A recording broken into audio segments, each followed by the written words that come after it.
எப்படியும் விஜய் அவர்கள் ஆட்சியில் அமரக்கூடாது, முதல்வராக பதவியேற்கக்கூடாது என்பதற்காக அவர்கள் நடத்திய நாடகம்தான். எந்த நேரத்திலும் இவர்கள் பிஜேபியினுடைய சாயல் இவர்கள் மீது படிவதற்குண்டான வாய்ப்பு உண்டு என்று தெரிந்த காரணத்தினால் உள்ளாட்சி தேர்தல், அடுத்து வருகின்ற நாடாளுமன்ற தேர்தல் வரை தாவேகா கூட முதல்வராக இருந்தவரே தோற்று போகக்கூடிய அளவுக்கு ஒரு நிலைமை இருந்திருக்கிறது என்பதை கண்டறிய முடியாமல் இருந்திருக்கக்கூடிய. இல்லை, இலங்கை பிரச்சனை ஏற்படும் போது, இலங்கை தமிழர் பிரச்சனை ஏற்படும் போது இதே காங்கிரஸ் அரசை கண்டித்து தான் நாகப்பட்டினத்தில் அவர் உண்ணாவிரத்தை மேற்கொண்டார். அதாவதுங்க, இலங்கை பிரச்சனை இன்னைக்கு நாடாளுமன்றத்தில் பாஜகவை எதிர்க்க திமுகவும் காங்கிரஸும் ஒரு குரலாய் சேர்ந்தே ஒழித்தது. இப்போது கூட்டணி மாறிய பிறகு திமுகவோட நடவடிக்கை காங்கிரஸ் பக்கம் இருக்குமா இல்லை? சார், அதாவது நாடாளுமன்றத்தில் பிரேமலதா அம்மையார் கூட இந்த தோல்விக்கு ஒரு காரணம் என்று நான் பகிரங்கமாக குற்றம் சாட்ட விரும்புகிறேன். ஒரு கூட்டணியில் வந்து சேர்ந்து விட்டு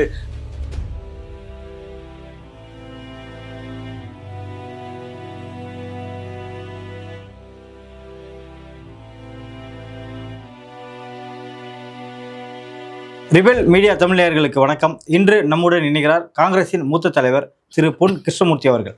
வணக்கம் சார். வணக்கம். ரிபல் டிவி நேயர்களுக்கு அன்பான வணக்கம் சார். தேர்தலுக்கு பிறகு கட்சிகள் எல்லாமே அணி மாறி இருக்கு. ஸோ மெஜாரிட்டி அப்படின்னாலும் பார்த்தீங்கன்னா அடுத்து வர தேர்தலிலும் இந்த அணிகள் ஒரு சில இடத்துல தொடர்றதுக்கான வாய்ப்புகளும் பார்க்கப்படுகிறது. குறிப்பாக காங்கிரஸ் தாவேகா பக்கம் போனதுக்கப்புறம் எல்லாருமே சொல்லப்படுறது என்னென்னா, முதுகில் குத்திட்டாங்க, திமுகவுக்கு ஒரு பெரிய துரோகத்தை கொடுத்துட்டு போயிருக்காங்க, ஒரு மாநில உறுப்பினரையும் வாங்கிட்டு போயிட்டு இவ்வளோ பெரிய துரோகத்தை எப்படி காங்கிரஸால் செய்ய முடிஞ்சது அப்படின்னு தான் சொல்கிறாங்க. இது எப்படி பார்க்குறீங்க? இன்றைய தமிழ்நாடு காங்கிரஸ் கமிட்டி தலைவராக இருக்கக்கூடிய திரு செல்வ பெருந்தகை அவர்கள் நேற்று முன்தினம் ஒரு பேட்டியில் ராகுல் காந்தி அவர்கள் கனிமொழியிடமும் கார்கே அவர்கள் டிஆர் பாலிடமும் நாங்கள் வேறு மாதிரியான முடிவெடுப்பதற்கு தயாராக இருக்கிறோம் என்று சொல்லிவிட்டார்கள் என்று திரு செல்வ பெருந்தகை அவர்கள் செய்தியாளர்கள் சந்திப்பில் கூறினார். நேற்று தான் நினைக்கிறேன். அப்போ என்ன காரணம்னு கேட்டிங்கன்னா, ஏன் அந்த மாதிரி மாற வேண்டிய கட்டாயம் வந்ததுன்னு கண்டிப்பாக சொல்லியிருப்பாங்க. அம்மையார் கனிமொழியிடத்தில் தலைவர் ராகுல் காந்தியும் டிஆர் பாலிடத்தில் திரு கார்கே அவர்களும் பேசியிருக்கிறார்கள் என்று அவர் சொல்லுகிறார் என்றால், இதை முதலிலே நாங்கள் மோப்பம் பிடித்து விட்டோம். காரணம் என்னவென்றால், எப்படியும் விஜய் அவர்கள் ஆட்சியில் அமரக்கூடாது, முதல்வராக பதவியேற்கக்கூடாது என்பதற்காக அவர்கள் நடத்திய நாடகம்தான். கம்யூனிஸ்ட் கட்சிகள், விடுதலை சிறுத்தை, முஸ்லீம் லீக் அவ்வளோ சுலபத்தில் விஜயோட கூட்டணி அமைப்பதற்கு தயாராக இல்லை, ஆதரவு கொடுப்பதற்கு தயாராக இல்லை. அதை தடுத்தது திராவிட முன்னேற்ற கழகம். அவர்கள் வெளிப்படையாக நேற்று இந்தியா டுடே டிவியில் கம்யூனிஸ்ட் தலைவர்கள் கூறியதாக ஒரு செய்தி ஒன்று டைரெக்டாகவே ஒளிபரப்பினாங்க. கிட்டத்தட்ட அது ஒரு 1/4 மணி நேரம் அந்த டிபேட் போச்சு. தங்களிடம் முஸ்லீம் லீக்கிடமும் விடுதலை சிறுத்தைகளிடமும் கம்யூனிஸ்டுகளிடமும் இந்தியா டுடே நடத்திய அந்த விவாதத்தில் திராவிட முன்னேற்ற கழகம், அண்ணா திராவிட முன்னேற்ற கழகத்திற்கு நாம் ஆதரவு கொடுப்போம், திரு பழனிசாமி அவர்கள் முதல்வராகட்டும், திரு விஜய் அவர்களை முதல்வராக வரவிடக்கூடாது என்று பேசியிருக்கிறார்கள். அப்பொழுது இடதுசாரிகளும் விடுதலை சிறுத்தைகளும் முஸ்லீம் லீக் சகோதரர்களும் எங்களுக்கு மதவாதத்தோடு உடன்பாடு வைத்துக் கொள்வதில் உடன்பாடு இல்லை. இது ஒரு மதசார்பற்ற நாடு, மதசார்பற்ற தன்மைக்குத்தான் நமக்கு மக்கள் ஆதரவளித்து திராவிட முன்னேற்ற கழகம் ஆண்டு கொண்டிருந்தது. இன்றைக்கு பிஜேபியுடன் கூட்டணி வைத்திருந்தது அண்ணா திராவிட முன்னேற்ற கழகம். அதிலே ஒரு வேட்பாளரும் வெற்றி பெற்றிருக்கிறார். ஊட்டி பக்கம் போதிராஜன் என்ற ஒருவர் வெற்றி பெற்றிருக்கார். அந்த கூட்டணியோடு போய் நாம் சேருவது என்பது பிஜேபியோடு கூட்டணி வைத்துக் கொள்வதற்கு சமமாக போய்விடும். அவர்கள் மத சார்புள்ள ஒரு இயக்கமாகத்தான் அவர்கள் ஆளுவார்கள். பிஜேபி சொல்வதை கேட்டுதான் திரு பழனிசாமி அவர்கள் நடப்பார்கள். ஆகவே அந்த கூட்டணிக்கு ஆதரவு கொடுக்க முடியாது என்றுதான் எங்களுக்கு பிறகு இடதுசாரிகளும் விடுதலை சிறுத்தைகளும் முஸ்லீம் லீக்களும் வெளியே ஆதரவு கொடுத்தார்கள். இது யதார்த்தமான உண்மை. இதை விட இன்னொன்று என்ன, நாங்கள் முதல்வர் அவர்கள் தோல்வி உற்றவுடன் அடுத்த நாள் காலையில் திரு சிதம்பரம் திரு செல்வ பெருந்தகையும் போய் பார்த்துருக்காங்க. அன்னைக்கே இதை அவங்கக்கிட்ட ஒரு லேசாக சொல்லியிருக்கணும். என்னுடைய கருத்து அது சொன்னாரா என்னன்னு எனக்கு தெரியல. அப்போ அவங்க அது சரியாக வராதுன்னு இவங்களும் சொல்லியிருக்கிறதுக்கு வாய்ப்பு இருக்குது. ஆனால் திரு செல்வ பெருந்தகை நாங்கள் பேசுகிறோன்னு சொல்லலை. அவர் என்ன சொல்கிறாரு, இந்த விஷயத்தை திரு ராகுல் காந்தி அவர்களும் திரு கார்கே அவர்களும் பேசிவிட்டார்கள் என்று சொல்வதன் மூலம் என்ன தெரிகிறது என்றால், இவர்கள் 2 பேரிடம் அது தெரிவிக்கப்பட்டு, அது மேலிடத்தில் தெரிவிக்கப்பட்டு, அவர்கள் அழைத்து இவர்கள் இருவரும் சொல்லியிருக்கிறார்கள் என்று திரு செல்வ பெருந்தகை சொல்வதன் மூலம் அவர்களுக்கு எப்படி இது தெரியும் என்ற கேள்வி வருகிற போது, திரு சிதம்பரம் திரு செல்வ பெருந்தகை அவர்களோடு முதலமைச்சராக இருந்த திரு ஸ்டாலின் அவர்கள் விவாதித்திருக்க வேண்டும் என்பது என்னுடைய கருத்து. இப்போ செல்வ பெருந்தகை மாற்றப்பட வாய்ப்பு ஏதாவது இருக்கா சார்? ஏன்னா கொடுத்த தொகுதியிலும் அவர் தோத்துட்டாரு. இப்போ கட்சிக்கும் அவர் விசுவாசமா இல்லை இல்லையா? அவர் விசுவாசமா இருக்காரா இல்லையா என்பதற்குள் நாம் போக வேண்டிய அவசியம் இல்லை. என்னை பொறுத்தவரையில் தோல்விக்கு பொறுப்பேற்று அவர் ராஜினாமா செய்ய வேண்டும். பக்கத்திலே பார்த்தீர்கள் என்றால் பாண்டிச்சேரியில் திரு சண்முகம் அவர்கள் பதவியை ராஜினாமா செய்து விட்டார். 2 இடங்கள் தான் நாங்கள் வெற்றி பெற்றோம். பொறுப்பேற்று ராஜினாமா. நாங்கள் 28 இடங்கள் வாங்கி 5 இடங்களில் வெற்றி பெற்றோம். அதைவிட ஒரு பெரிய விஷயம் என்னவென்று சொன்னால், திரு செல்வ பெருந்தகை அவர்களை 50,000 வாக்குகள் வித்தியாசத்தில் தோற்றுப்போனார். 50,000 வாக்குகளுக்கு மேலே வித்தியாசத்தில். ஆகவே தார்மீக பொறுப்பேற்று ராஜினாமா செய்வது என்பது ஜனநாயக கடமை. அது காங்கிரஸ் கட்சியில் ஜனநாயகம் மதிக்கப்படக்கூடிய ஒரு இயக்கம். அந்த இயக்கத்திலே பக்கத்து மாநிலத்திலே இருக்கக்கூடிய திரு சண்முகம் அவர்கள் முதலமைச்சராக இருந்தவர். அவரே ராஜினாமா செய்கிறார். அவரை பின்தொடர்ந்து இவர் ராஜினாமா செய்திருக்க வேண்டும். விஜய் அவர்கள் பெரும்பான்மையை நிரூபிக்க 13ஆம் தேதி காலக்கெடு இருக்கு. ஸோ அன்னைக்கு பெரும்பான்மை நிரூபிக்கப்பட்டு விட்டால் தாவேகா காங்கிரஸ் கூட்டணி எந்த எந்த நீட்சி பெற வாய்ப்பு இருக்கு சார்? நாங்கள் மதசார்பற்ற ஒரு ஆட்சி நடக்கணும்னு முடிவு பண்ணிட்டோம். எல்லாரும் வந்திருக்கோம். 120 கம்ஃபர்டபுள் நம்பர்ஸ். அந்த 120 பேர் வாக்களித்தாவே நம்பிக்கையில்லா தீர்மானம் வெற்றி அடைந்துவிடும். நம்பிக்கையில்லா தோல்வி அடைவதற்குண்டான வாய்ப்பே இல்லை. இதற்கிடையில் கேள்விப்பட்ட வகையில் 30 எம்எல்ஏக்கள், அண்ணா திராவிட முன்னேற்ற கழக எம்எல்ஏக்கள் திரு பழனிசாமியோடு அதிருப்தி கொண்டு வெளியிலே வந்திருப்பதாகவும், 17 பேர் மட்டும் 47 17 பேர் மட்டும் திரு பழனிசாமி அவர்களோடு இருப்பதாகவும் நமக்கு காட்சி ஊடகங்கள், பத்திரிகைகள், நெறியாளர்கள் உங்களை போன்றவர்களிடம் தெரிந்து கொண்ட விஷயங்கள். அப்படி இருக்கும் பட்சத்தில் அந்த 30 பேர் வாக்களிக்கவே தேவையில்லை. வெளிநடப்பு செய்து விட்டாலே ஃப்ளோர் ஆஃப் ஹவுஸில் 30 பேர் வெளியே போயிட்டாங்கன்னா 234 204 தான் இருக்கும். அப்போ இந்த 204 பாதி எவ்வளோ? 112. 113 வாக்குகள் கிடைத்தாலே ஆட்சி வெற்றி பெற்றுவிடும். எங்ககிட்ட 120 இருக்கு. இல்லை, அதான் சார் நிரூபிச்சிருவாங்க. அப்படி நிரூபித்தாலும் காங்கிரஸ் தாவேகா கூட்டணி எத்தனை ஆண்டுகளுக்கு டிராவல் பண்ண? ஏன்னா பதவியேற்பு விழாவிலேயே சிஎம் விஜய் அவர்கள் மை பிரதர் ராகுல் காந்தி அப்படின்னு தான் சொல்லியிருக்காரு. அதாவதுங்க, திரு ஸ்டாலினும் அதை தான் சொல்லிட்டு இருந்தார். ஆகவே திரு விஜய் அவர்கள் ராகுல் காந்தி அழைத்திருக்கிறார். அவரும் மேடைக்கு திரு கார்கே அவர்கள் வந்திருக்கிறார்கள். நல்ல ஒரு மூதான். இப்போ எங்களுக்கு என்னன்னா, திரு ராகுல் காந்தி அம்மையார் கனிமொழியிடமும் திரு டிஆர் பாலுவிடம் கார்கேவும் பேசினார்கள் என்று செல்வ பெருந்தகை தெரிவித்ததன் மூலம் முதலிலேயே திரு கார்கே அவர்களுக்கும் திரு ராகுல் காந்திக்கும் இந்த விஷயம் தெரிந்திருக்கிறது. இன்றைக்கு கம்யூனிஸ்டுகள் வெளியே சொல்லியிருக்கிறார்கள். அது இந்தியா டுடே வெளிச்சம் போட்டு காட்டியிருக்குது. என்னுடைய ஃபோனில் இருக்காது.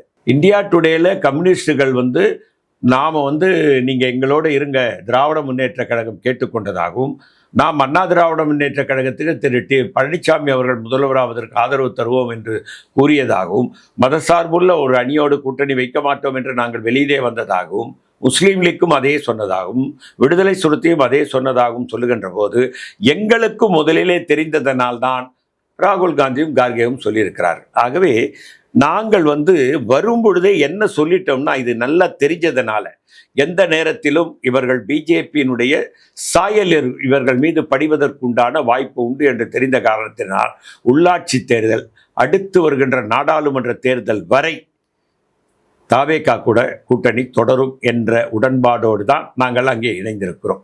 அதனால் நாடாளுமன்ற தேர்தல் வரை எங்கள் கூட்டணி விரிசல் இருக்காது. இல்ல நான் என்ன கேட்கிறேன், காங்கிரஸ்க்கு ஒரு பாரம்பரியம் இருக்கு, அது ஒரு பெரிய புதிய கட்சி நம்பி போகும்போது அதோட பாரம்பரியம் அதோட இது குறைஞ்சிராதா? பாரம்பரியம் உள்ள இயக்கம் என்பதை மக்கள் மத்தியில் அது ஒரு மதிப்பீடு குறைஞ்சிடல. இல்லை, மதிப்பீடு குறைவதற்கான உண்டு.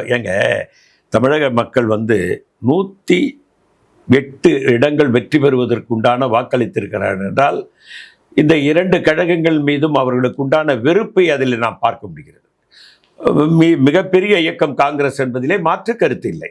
ஆனால் இவர்கள் 2 கழகங்களும் ஆண்ட பொழுதிலும் முதல்வராக இருந்தவரே தோற்று போகக்கூடிய அளவுக்கு ஒரு நிலைமை இருந்திருக்கிறது என்பதை கண்டறிய முடியாமல் இருந்திருக்கக்கூடிய ஒரு ஆட்சியாளர்களாக திராவிட முன்னேற்ற கழகம் இருந்தார்கள் என்பது எண்ணி பார்க்கும்போது வருத்தமாக தான் இருக்கு. ஆனாலும் அந்த அளவுக்கு இந்த புது இயக்கம் என்பது மக்கள் மத்தியிலே போய் சேர்ந்திருக்கிறது. புது இயக்கம் சேர்ந்திருக்கிறது, புது சின்னம் சேர்ந்திருக்கிறது, புது கொடி சேர்ந்திருக்கிறது.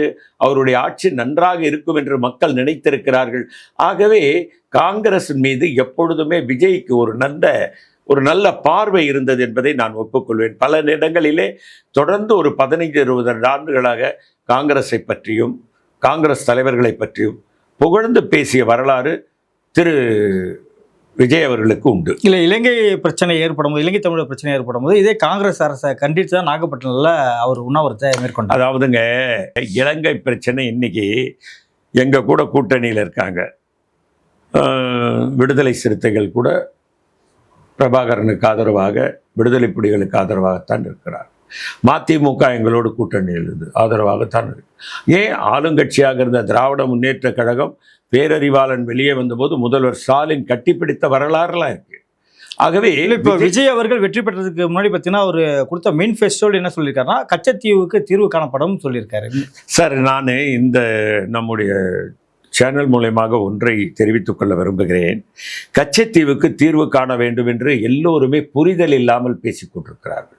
கச்சத்தீவு கொடுக்கப்படவே இல்லை. கச்சத்தீவு கொடுக்கப்படவில்லை. நாடாளுமன்ற அவையில் இருக்கக்கூடிய அந்த ப்ரொசீடிங்ஸை புரட்டி பார்க்கணும்.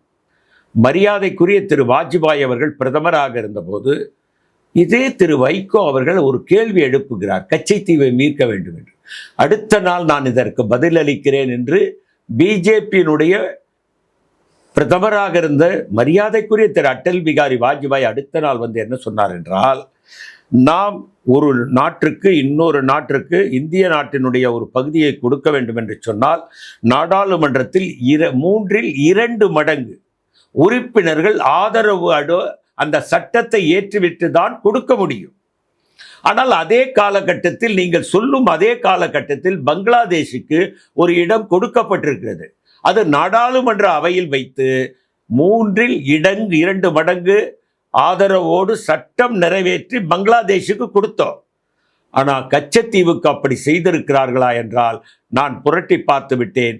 அதிகாரிகள் அலசி பார்த்து விட்டார்கள். அப்படி ஒரு நிகழ்வே நடக்கவில்லை. அங்கு என்னன்னா, கச்சத்தீவில் அம்மையார் பண்டாரநாயகா ஜனாதிபதியாக இருக்கும்போது இந்தியாவுக்கு வந்தார்கள். அவர்கள் இலங்கை யாழ்ப்பாண தமிழர்கள் மீன் பிடிப்பவர்கள், தமிழர்கள் தான் அவங்களும். அவர் வந்து உங்க தமிழர்கள், யாழ்ப்பாணத்தில் இருக்கக்கூடிய தமிழர்கள் தான் கச்சத்தீவை பயன்படுத்துகிறார்களே தவிர சிங்கள மீனவர்கள் அதை பயன்படுத்துவதே இல்லை.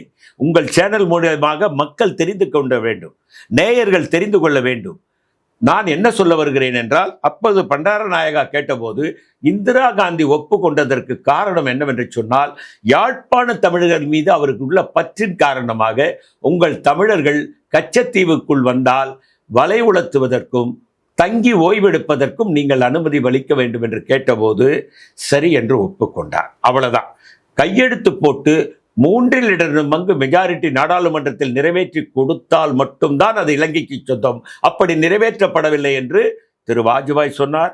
ஏன் பிரதமர் மோடி வந்த ஒரே ஆண்டில் யாரோ ஒரு பாராளுமன்ற உறுப்பினர் கேட்ட கேள்விக்கு பிரதமர் மோடி கூட இதே பதில் அளித்திருக்கிறார். ஆனால் இன்னை வரைக்கும் கருணாநிதி தான் கைத்து போட்டு தாரை வார்த்தார் அப்படின்லாம் சொல்லப்படுது சார். ஜெயலலிதா அவர்களே சொல்லி தப்பு சார், அது தப்பு. புரிதலே இல்லாம பேசுறாங்க. ஒரு முதலமைச்சராக இருந்த அம்மையார் ஜெயலலிதா அவர்கள் கூட புரிதல் இருக்கணும், ஏதாவது தெரியணும், தெரிஞ்சு பேசணும், என்ன நிலைமைன்னு தெரியணும். இதில் கையெழுத்து போட்டது யார் தெரியுங்களா? அதில் அந்த வலை உலர்த்துவதற்கும் அங்கே வந்து தங்கி ஓய்வெடுக்கிறதுக்கும் சுப்பிரமணியம் என்ற ஒரு ஐஏஎஸ் அதிகாரி. யார் அந்த சுப்பிரமணி தெரியுங்களா? ஸ்ரீரங்கத்தை சேர்ந்தவர். யார் என்றால் இன்றைக்கு வெளியுறவுத்துறை அமைச்சராக இருக்கிறாரே ஜெய்சங்கர், அவருடைய தந்தை. அவர் தான் அதில் கையெழுத்து போட்டிருக்கார். என்ன கையெழுத்துன்னா, வலை உலர்த்துவதற்கும் ஓய்வெடுப்பதற்கும் இந்தியா யாழ்ப்பாண தமிழர்கள், அந்த ஒரு காரணத்துக்காக தான் அவரும் கையெழுத்து போட்டார். தமிழர் இல்லை, அவரும் தமிழர், சுப்பிரமணி தமிழர். தமிழர்கள் தான் வந்து ஓய்வெடுக்க போறாங்கன்னு. இது இல்லாம இலங்கை தமிழர்களுக்கு தனி இடத்தை பெற்றுத்தர வேண்டும் என்ற தீராத தாகத்தை கொண்டிருந்தவர் எங்களுடைய அன்னை இந்திரா காந்தி அவர்கள். நாடாளுமன்றத்தில் பாஜகவை எதிர்க்க திமுகவும் காங்கிரஸும் ஒரு குரலாய் சேர்ந்தே ஒழித்தது. இப்போ கூட்டணி மாறிய பிறகு திமுகவோட நடவடிக்கை காங்கிரஸ் பக்கம் இருக்குமா இல்லை? சார், அதாவது நாடாளுமன்றத்தில் நாங்கள் 99 சீட் இருக்கோம், எதிர்கட்சி அந்தஸ்தில் இருக்கோம்.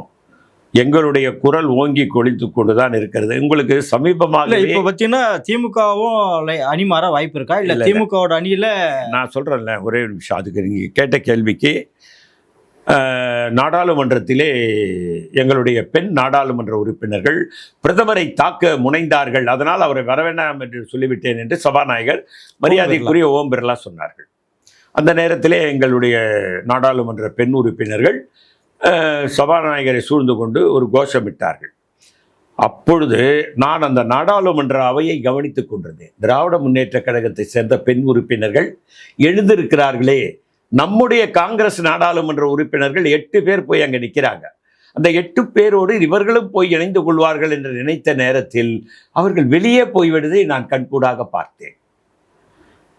அதே நேரத்தில் பல பிரச்சனைகள் கடந்த இந்த நாடாளுமன்ற இப்போது திரு மோடி அவர்கள் வெற்றி பெற்று மீண்டும் பிரதமர் ஆனதற்கு அப்புறம் பல நிகழ்வுகளில் காங்கிரஸ் குரல் எழுப்பும் போது திராவிட முன்னேற்ற கழகம் மௌனம் சாதித்தது என்பதுதான் வரலாற்று உண்மை. நீங்கள் நாடாளுமன்ற அவையினுடைய குறிப்புகளை காட்சிப்படுத்தி பாருங்கள். நான் அதை உன்னிப்பாக கவனித்திருக்கிறேன். இது ஒரு உதாரணத்திற்கு பெண் எம்பிக்கள் மீது குற்றச்சாட்டப்பட்டது.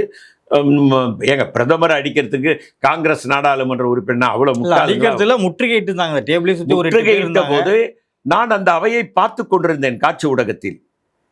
இப்பொழுது திராவிட முன்னேற்ற கழக பெண் உறுப்பினர்கள் எழுந்திருக்கிறார்கள். அம்மையார் கனிமொழி அவர்கள், NVN சோமம் அவர்களுடைய மகள் அவர்கள், திரு ராணி MP அவர்கள், இவங்களெல்லாம் எழுந்துக்கிறாங்க. அவங்களோட போய் இணைய போறாங்கன்னு பார்த்தா வெளியே போறாங்க. அதற்கு பிறகு நாடாளுமன்றத்தில் பல எதிர்ப்பு குரல்களை நாங்கள் எழுப்பிய போது எங்களுக்கு ஆதரவாக எழுந்து கூட நிற்கவில்லை திராவிட முன்னேற்ற கழகம். ஆகவே சில ஆண்டுகளுக்கு முன்னாலேயே அவர்கள் அதை முடிவு செய்து விட்டார்கள். நமக்கும் காங்கிரஸுக்கும் முடிவு செஞ்சுட்டா இந்த சட்டமன்ற தேர்தலில் ஏன் சார் இவ்வளவு சீட்டு கொடுக்கணும், நீங்க இங்கே இருங்கன்னு சொல்லிட்டு நம்ம பண்ணணும் சார். காங்கிரஸுக்கு இது வரைக்கும் பார்த்தீங்கன்னா இவ்வளோ நீச்சலாம் போல வருவாரு 46 இருக்கும், அது 64 மாறி இருக்கும். இப்படிதான் வரலாறு எல்லாம் உண்மை. ஆனா இதுல மிக நீண்டமா இரவு வரைக்கும் காத்திருந்து ஒரு 3 நாட்கள் நாங்க அங்க பேசுறோம். இந்த சோடங்கர் வச்ச குழப்பங்கள் நிறையலாம் நம்ம பார்த்தோம் இல்லையா? அப்புறம் கடைசியில 28 வந்து முடிச்சாங்க. இதுவரைக்கும் நாடாளுமன்றத்தில் நடந்தவைகள் நான் சொன்னது உண்மை. ஆனால் என்ன காரணம் என்றால் அவர்களுக்கு எங்கேயோ இருந்து ஒரு தகவல்கள் வந்திருக்கும். காங்கிரஸை நீங்கள் விட்டுவிட்டால் உங்களுடைய வெற்றி என்பது சாத்தியப்படாது என்பதை அவர்கள் உணர்ந்திருந்தார்கள். ஒன்று. ரெண்டாவது, இதுவரையில் காங்கிரஸோடு கூட்டணி வைத்துதான் அவர்கள் வெற்றி பெற்றிருக்கிறார்கள். எப்பொழுதெல்லாம் காங்கிரஸோடு கூட்டணி வைக்கவில்லையோ அப்பொழுதெல்லாம் தோற்றிருக்கிறார்கள். இது வரலாற்று உண்மை. ஆனால் இந்த முறை அவர்கள் தோற்று போனதற்கு காரணம் என்னவென்று சொன்னால், முதல்வரே தோற்று போனார் என்றால் நீங்கள் எண்ணி பாருங்கள். அம்மையார் பிரேமலதா மேடையில் முதல்வரை வச்சுக்கிட்டே சொல்லிட்டாரு, நாங்கள் அப்படியெல்லாம் சொல்ல மாட்டோம். இப்போ கூட நான் சொல்ல மாட்டேன். இல்லை, குற்றச்சாட்டா எதிர்கட்சிகள் வைக்கிறாங்க, இது தவிர வேற என்ன சொல்ல முடியும்னு சுட்டி காட்டுறதானே. இல்லை, அவங்க கூட்டணியில் வந்ததுக்கு அப்புறம் அது ரொம்ப தப்பு. பிரேமலதா அம்மையார் கூட இந்த தோல்விக்கு ஒரு காரணம் என்று நான் பகிரங்கமாக குற்றம் சாட்ட விரும்புகிறேன். ஒரு கூட்டணியில் வந்து சேர்ந்து விட்டு அந்த கூட்டணியில் பாலியல் பலாத்காரம், பெண்கள் அதிகமாக இல்லை, அவங்க மூடி மறைக்கலையே சார், நடக்காததை சொல்லலையே சார். இல்ல, கூட்டணி கட்சினா மறைக்கிற இடத்துல அவங்க இல்ல சார். இல்ல, இது போல நடந்து இருக்கதா அவங்க சொல்லல. எதிர்கட்சிகள் குற்றச்சாட்டை வைக்கிறாங்க, இதுதான் குற்றச்சாட்டு வைக்கிறாங்க. அது ஓரளவுக்கு அதை உன்னை தவிர அப்படின்னா அது நடக்குதுன்னு தானே அர்த்தம். அது ஒன்றை தவிர நான் அம்மையார் இல்ல சொல்லியிருக்கலாம். அவங்க பேசாவிட்டால் கூட இது ஒரு ஒரு எதிர்ப்பா இருக்காதா சார்? சரி, எதிர்ப்பா இருக்கும். அது இப்போ விஜய் அவர்கள் வந்த உடனே பாத்தீங்கன்னா இல்ல, இல்ல, போதைக்கு எதிராகவும் அது பெண்கள் பாதுகாப்பு எதிராகவும் கைது அது வந்து ஒரு 10 இடங்கள் தோல்விக்கு காரணமாக இருந்தது. ஆட்சி போனதுக்கு காரணம் நான் சொல்ல மாட்டேன். ஒரு 10 இடங்களுக்கு அது ஒரு தோல்விக்கு காரணமாக இருந்தது. அதே நேரத்தில் இரண்டாவது இன்னொரு இடத்துல சொல்றாங்க, இன்னும் சில நாட்களில் முதல்வராக அண்ணன் பழனிசாமி அவர்கள் பதவியேற்பார்ன்றாரு. இன்னும் அவங்க மாறவே இல்லை. அப்படிப்பட்டவர்களை கூட்டணியில் திராவிட முன்னேற்ற கழகம் சேர்த்தது கூட மிகப்பெரிய பிழை என்பது என்னுடைய கருத்து. ஆகவே இந்த தோல்வி என்பது காங்கிரஸால் ஏற்பட்டதல்ல. காங்கிரஸ் அவர்களிடம் சொல்லிவிட்டுத்தான் நாங்கள் வெளியே வந்தோம். அதே போன்று முஸ்லீம் லீக், விடுதலை சிறுத்தை எல்லோரும் சொல்லிவிட்டு தான் வந்தார்கள். துரோகி என்ற பட்டம் எங்களுக்கு பொருந்தாது, தவறு. அவர்களுக்கு பொருந்தும் என்று அவர்களைப் போல் நான் சொல்ல மாட்டேன். எங்களுக்கு பொருந்தாது என்று சொல்வதற்கு எனக்கு உரிமை இருக்கிறது. நடப்பு அரசியல் குறித்து பல்வேறு கட்சிகளை பதிவுக்கு நன்றி சார். நன்றி சார். வணக்கம்.